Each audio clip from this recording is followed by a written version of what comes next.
ও মুসলমান ইমানদারেরা, পর্দার অন্তরালের মা, আমিও তো একটা মায়ের সন্তান। এ বৃদ্ধ বাবাজিরা, আল্লাহ সন্তান দিছে, আমিও তো মায়ের সন্তান গো। আমার মা বাবায় কত ধন্য, আব্দুল কাদের জিলানীর মা বাবা কত ধন্য, শাহজালালের মা বাবা কত ধন্য গো, হাফেজ কোরআনের মা বাবা কত ধন্য, মুসলমান ইমাম মুয়াজ্জিনদের মা বাবা কত ধন্য। ও পর্দার অন্তরালের মা, কে বলেছে ইসলাম তোমাদের সম্মান দেয় না?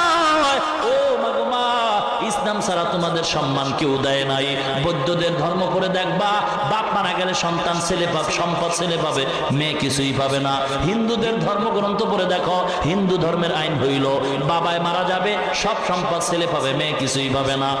ইহুদি খ্রিস্টানদের আইন হইল বাবায় মারা যাওয়ার পরে সব সম্পদ ছেলে পাবে, মেয়ে কিছুই পাবে না। ইসলাম কয় না না, বাপ মারা যাওয়ার পরে ছেলেটায় যেই সম্পদ পাবে বাবার, এর অর্ধেক সম্পদ